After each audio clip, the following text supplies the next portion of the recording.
मूल्यांकन में भाग लेते हैं और ये वार्षिक मूल्यांकन बहुत महत्वपूर्ण है। एक वर्ष में हम लोगों ने क्या पढ़ाया और आप लोगों ने क्या पढ़ा, सीखना और सिखाना, ये दो प्रक्रिया है और उसमें हम लोग निरंतर आगे बढ़ रहे हैं।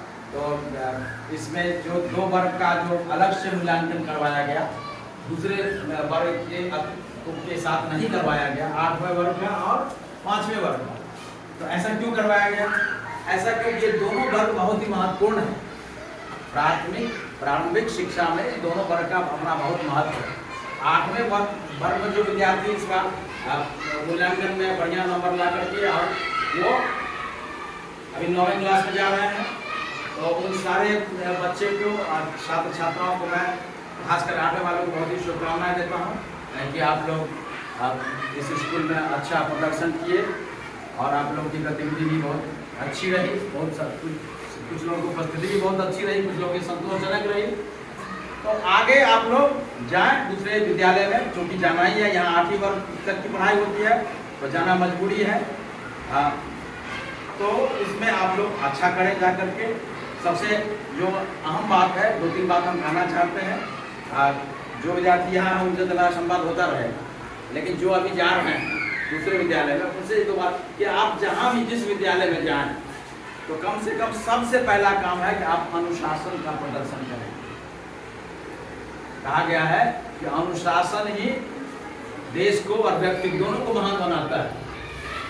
तो आप अच्छा करेंगे तो हमारा देश अच्छा करेगा।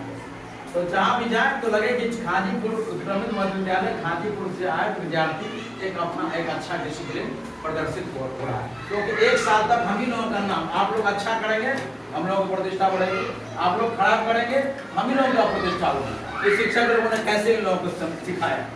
तो ये आप लोग इस बात का ध्यान रखेंगे, अपनी पढ़ाई बहुत अच्छे ढंग से करेंगे, पूरा विश्वास है। और इसके बाद 5वें वर्ग के जो विद्यार्थी जो 5वां वर्ग पास किए हैं, तो 5वां वर्ग को अलग से, इसलिए दूसरे आप लोगों का जो मूल्यांकन उसको हम लोग कहते हैं मध्य विद्यालय। तो मध्य विद्यालय यानी कि जिसका स्तर जो है वो बढ़ जाता है। तो आपको अब 6वीं क्लास से कुछ बढ़िया अलग स्टैंडर्ड चीज़ सब सीखने को मिलेगा। तो आप लोग ये अपना मेहनत करें, आप लोगों के साथ तो रहना है। और सभी छात्र छात्राओं को हम बहुत शुभकामना देते हैं। और आप लोगों को क्या इस मूल्यांकन में क्या नंबर आया, क्या ग्रेड प्राप्त किए। अब यह होता है कि कोई फर्स्ट, पहले होता था जब फर्स्ट सेकेंड थर्ड विद्यार्थी सब करते थे, तो ऐसा नहीं है। अब मूल्यांकन की प्रक्रिया से बदल गया है। अब जो है लोग विद्यार्थी लोग फर्स्ट सेकेंड क्लास में नहीं होता है।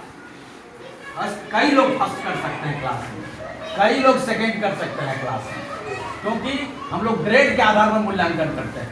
ए ग्रेड जिनका आया तो ए ग्रेड जिनका आया सब बराबर ही हो। बी ग्रेड जिनका आया वो भी सब बराबर ही। सी ग्रेड जिनका आया वो बराबर। ई ग्रेड और डी ग्रेड जिनका आया वो समझ लो कि उनको मेहनत करने की आवश्यकता है। ई ग्रेड वाले को हम